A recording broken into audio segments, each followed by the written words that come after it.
Bismillahirrahmanirrahim. Assalamu alaikum warahmatullahi wabarakatuh. I am Umar bin Abid and you are watching Umar Linguistics. So today our lecture is same gender talk. So what we are going to discuss that how men and women talk in same gender. So this is the focus of our brief lecture, that how men and women talk in same gender. So let's start same gender talk. Last lecture में हमने बात की थी कि main and women जो है उनकी speech जो है वो किस तरह डिफरेंट है।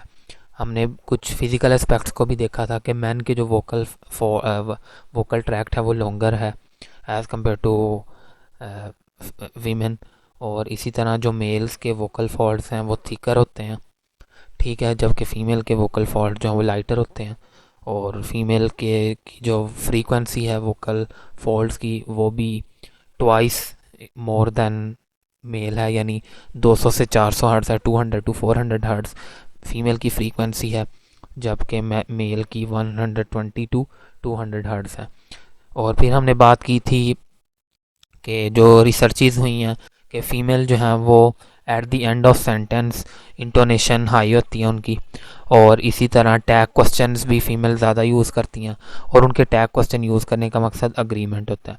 और हमने बात की थी कि जो मेल्स की स्पीच है उनमें हमें पावर और वो स्ट्रॉन्गर होती है ज़्यादा, उसमें असर्टिवनेस ज़्यादा देखने को मिलती है। लेकिन आज जो हमारा फोकस है कि लास्ट लेक्चर में हमने ये नहीं बात की थी कि मेल जब मेल से बात करते हैं या फीमेल जब फीमेल से बात करती हैं या फीमेल की कंपनी में बात करती हैं तो वो किस तरह बात करती हैं। आज हमारा यही फोकस है, ठीक है, सेम जेंडर टॉक। तो पहली बात तो यह है कि रिसर्चर्स ने देखा कि जो वीमेन जब सेम जेंडर ग्रुप्स में बात करती हैं वो ज़्यादा इनडायरेक्ट स्पीच एक्ट यूज़ करती हैं। यानी इनडायरेक्ट स्पीच एक्ट से मुराद इधर वो नहीं है जो हम आमतौर पर पढ़ते हैं रिपोर्टिंग स्पीच, रिपोर्टेड स्पीच। ये इनडायरेक्ट स्पीच एक्ट वही है जो हम प्रैग्मेटिक्स में पढ़ चुके हैं कि एक पोलाइट वे किसी काम को करने के लिए जो पोलाइट वे है या इनडायरेक्ट वे है कि for example instead of saying bring me a glass of water, instead of saying bring me a glass of water I say I am very thirsty और it is very hot here. यानी मैं बजाय इसके कि मैं ये कहूँ कि मुझे पानी पिलाओ, मैं ये कहता हूँ कि बहुत गर्मी लग रही है। तो ये भी बहुत गर्मी लग रही है, ये एक इनडायरेक्ट वे है ये कहने के लिए कि मैं पानी पीना चाहता हूँ, ठीक है। तो वो आप प्रैग्मेटिक्स में अगर चाहें तो देख लें, वो उधर डिटेल से डिस्कस किया। तो for example female indirect speech act ज़्यादा यूज़ करती हैं जब वो सेम जेंडर ग्रुप्स में होती हैं। तो वो कह सकती हैं could I see that photo, जबकि वही जब मेल जब सेम जेंडर में बात कर रहे होंगे, यानी मेल जब मेल से बात कर रहे होंगे, वो ज़्यादा डायरेक्ट स्पीच एक्ट्स यूज़ करते हैं। गिव मी दैट फ़ोटो, ये गिव मी आपको पता है ये इनफॉर्मल वे है कि गिव मी कहने के लिए। तो आप देख लें कि इसमें असर्टिवनेस है, डायरेक्टली कहा जा रहा है कि मुझे ये फ़ोटो दिखाओ, जबकि वही बात जो फीमेल कर रही हैं वो इनडायरेक्ट वे में करेंगे, could I see that photo, ठीक है। जब कुड लगाते हैं शुरू में, जब हम वुड लगाते हैं तो ये पोलाइट वे को शो करने के लिए होता है, ठीक है। इधर जो मैं एक और बात करना चाहूँगा कि आपकी अगर आप फीमेल हैं तो आपकी कुछ फीमेल फ्रेंड्स होंगी, आप अगर मेल हैं तो आपके कुछ मेल फ्रेंड्स होंगे। तो शायद आपने देखा हो कि अगर आप अपने फ्रेंड्स से जो आपके बड़े क्लोज़ फ्रेंड्स हों, मैं फ़ीमेल की स्पेसिफ़िकली बात कर रहा हूँ, तो आप शायद इनडायरेक्ट स्पीच एक्ट ज़्यादा यूज़ नहीं करती अपनी क्लोज़ फ्रेंड से, क्योंकि क्लोज़ फ्रेंड से एक रिलेशन बन जाता है, आप मजाक भी कर लेते हैं, तो वो कोई इशू नहीं होता। और मे बी मेल्स का भी इसी तरह हो कि मेल तो आमतौर पर डायरेक्ट स्पीच एक्ट ही मैंने देखा यूज़ करते हुए, लेकिन कुछ जो है वो पर्सनालिटी भी होती है, तो वो कोई जो है वो हमें एक्सेप्शन मिल सकती है। लेकिन आमतौर पर जनरल यही एक्ट्स देखे गए हैं, जनरल यही फीचर देखे गए हैं।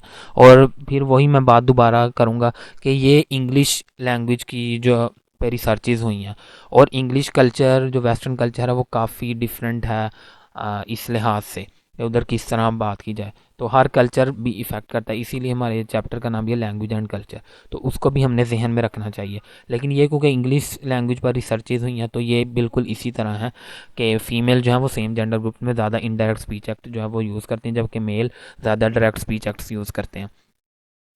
और अगर आप अपने, फिर मैं आऊँगा क्योंकि लिंग्विस्टिक्स का मकसद है कि हम अपने भी कल्चर पे वो अप्लाई करें जो पढ़ें, अपनी सोसाइटी पे भी, अपनी डोमेन में भी वो चीज़ देखें। तो मे बी आपने भी ऑब्ज़र्व किया होगा कि अगर मैं एज अ मेल किसी ऐसे मेल से बात करता हूँ जिससे मेरा कोई ज़्यादा ज़्यादा क्लोजनेस नहीं है, तो मे बी मैं उससे शायद डायरेक्ट स्पीच एक्ट्स में ज़्यादा बात ना करूं। ठीक है, जब आप किसी स्ट्रेंजर से मिलते हैं पहली दफ़ा, या जिन लोगों से आपका फॉर्मल बिहेवियर होता है, तो आप ज़्यादा डायरेक्ट स्पीच एक्ट यूज़ नहीं करते हैं। ये मेरी अपनी ऑब्जर्वेशन है, आप खुद भी देख सकते हैं कि आप किसी बिल्कुल न्यू एक नए बंदे से मिले हैं, तो शुरू में ही इस तरह तो नहीं होगा कि आप फ़ौरन ही डायरेक्ट स्पीच एक्ट यूज़ करने लग जाएंगे। यकीनन आप indirect speech act polite way में बात करेंगे, पोलाइटनेस लाने की कोशिश करेंगे। ठीक है, जब आप किसी को जानते ना हो, बेशक वो सेम जेंडर का हो या सेम जेंडर का ना हो। सोशल इंटरेक्शन की अगर बात करें, और हमारा जो सोशल इंटरेक्शन है वो भी ज़्यादा सेम जेंडर ग्रुप्स में ही होता है। इधर फिर वही बात है, कल्चर टू कल्चर वेरिएशन तो आ जाती है, लेकिन फिर भी कई जगहों पर जो है वो स्कूल जो है मेल और फीमेल के एक, यानी कॉलेज लेवल तक या 12th ग्रेड तक या 10th ग्रेड तक सेपरेट होते हैं कई जो कल्चर्स हैं। तो उधर तो ये चीज़ बड़ी देखने में वाज़े है, ये चीज़ बड़ी क्लियर है कि ज़्यादा इंटरेक्शन सेम जेंडर ग्रुप्स में ही होता है। लेकिन जहाँ को एजुकेशन है शुरू से ही, तो वहाँ may be it is right और may be it is wrong. ठीक है, तो लेकिन जनरली उन कल्चर्स में भी ज़्यादा इंटरेक्शन सेम जेंडर में ही होता है। ठीक है, अगर आप हाउस में आ जाएं या उधर, तो ज़्यादा इंटरेक्शन सेम जेंडर से ही हमारा होता है किसी न किसी तरह। और जब हम 3 साल के हो जाते हैं, हमने फर्स्ट लैंग्वेज एक्विजिशन में भी बात की थी कि 3-4 साल तक हमारी जो स्पीच है कंप्लीट डिवेलप होने के करीब हो जाती है। तो इसी दौरान 3 साल जब होती है, तो हम जो है वो प्रेफरेंस हमारी हो जाती है same gender talks, same gender others से, यानी हम अपने जो जेंडर के लोग हैं उनसे बात करना शुरू कर देते हैं। ठीक है, हमारी वो प्रेफरेंस बन जाती है कि हमने किन से कैसे बात करनी है। ठीक है, तो अब अगर हम देखें कि how boys talk in same gender groups, तो देखा गया कि थ्रू आउट द चाइल्डहुड जो बॉयज़ हैं उनकी सोशलाइजेशन भी लार्जर ग्रुप्स में होती है। इधर सब कॉन्टिनेंट के कल्चर में भी काफ़ी ये चीज़ जो है वो क्लियर है कि बॉयज़ ज़्यादा बाहर जाते हैं एस, और फीमेल ज़्यादा इतनी बाहर नहीं जाती। तो बॉयज़ के आमतौर पर वो खेलते भी हैं, फॉर एग्जांपल क्रिकेट मैच है, ठीक है, वो खेलने चले गए। तो जिसकी वजह से लार्जर सोशल ग्रुप्स में एक तो उनकी सोशलाइजेशन होती है, और उसमें कंपेटिटिव एक्टिविटीज़ आमतौर पर क्रिकेट में के देखते हैं कौन ज़्यादा अच्छा खेलेगा, चलो हम दौड़ लगाते हैं कौन ज़्यादा आगे पहुंचेगा। तो उसकी वजह से बॉयज़ जो हैं वो अपनी स्पीच, उनकी स्पीच में हायरार्किकल रिलेशनशिप्स भी नज़र आते हैं। For example, I am Spiderman and you have to follow me, I am Superman and you have to follow me. यानी वो ये फॉलो मी से वो ये शो करना चाह रहे हैं कि बॉयज़ अपनी स्पीच में हायरार्किकल रिलेशनशिप्स जो हैं वो जाहिर कर रहे होते हैं। ठीक है, थोड़ा अथॉरिटेटिव स्पीच नज़र आ रही होती है किसी न किसी पर्सपेक्टिव से, या पावर रिलेशन नज़र आ रहा होता है। ठीक है, कंपेटिटिव एक्टिविटीज़ की वजह से, और क्योंकि वो लार्जर सोशल ग्रुप्स में उनकी जो है वो एक्टिविटीज़ जो हैं वो ज़्यादा होती हैं। जबकि अगर हम गर्ल्स की बात करें, तो गर्ल्स आमतौर पर वही, जैसे मैंने आपको बताया कि गर्ल्स स्मॉलर ग्रुप्स में उनकी सोशलाइजेशन होती है, और वो आमतौर पर कोऑपरेटिव एक्टिविटीज़ उनमें ज़्यादा हमें देखने को मिलती हैं।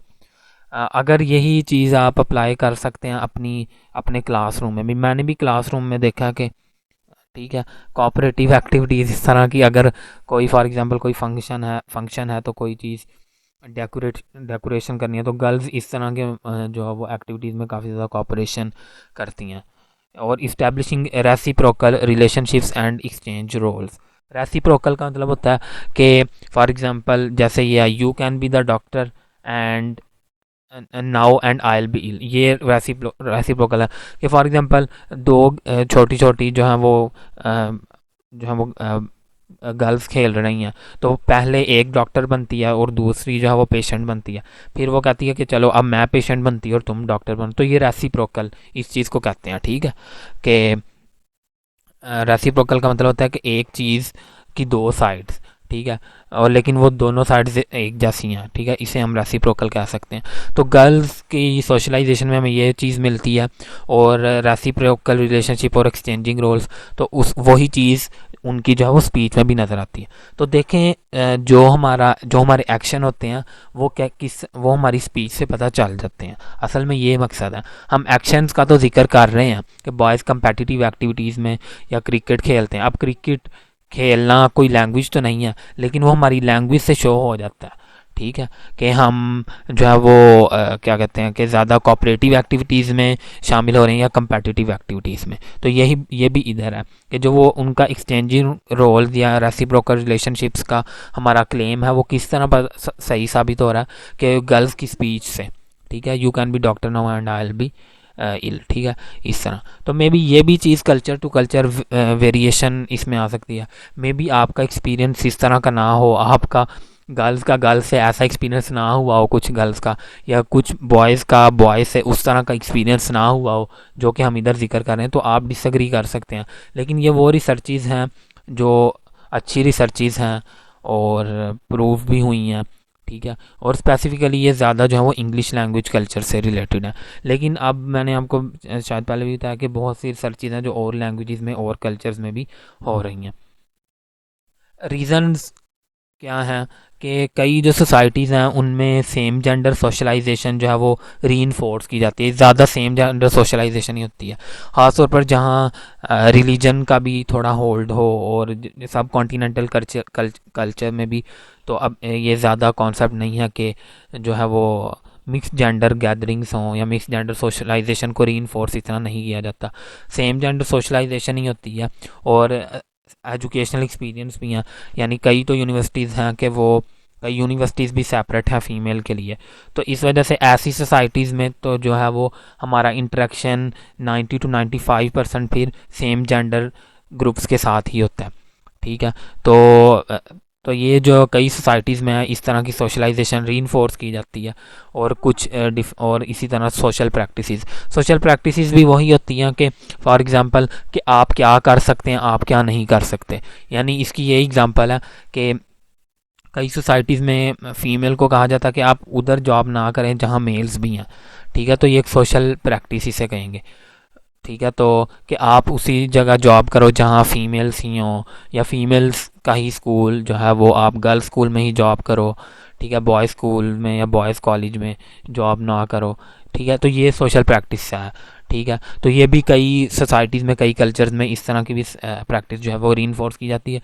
तो ऑल इन ऑल क्या होता है कि ये सारी जो हमारा असल में जो हमारा कल्चर होता है, हमारी सोशल प्रैक्टिसेस होती हैं, ये सारी चीज़ें एट दी एंड हमारी लैंग्वेज को इफ़ेक्ट करती हैं। और वो हम फिर जिस तरह बोलते हैं वही जो हमारी सोशल प्रैक्टिस और हमारा बैकग्राउंड उससे जो है वो क्या विजिबल हो जाता है। ठीक है, तो ये कुछ चीज़ें हैं। तो ये रेफरेंस, और इंशाल्लाह नेक्स्ट लेक्चर जो है हमारा इंशाल्लाह लास्ट लेक्चर होगा gendered interaction of the book, the study of language, as well as the chapter language and culture.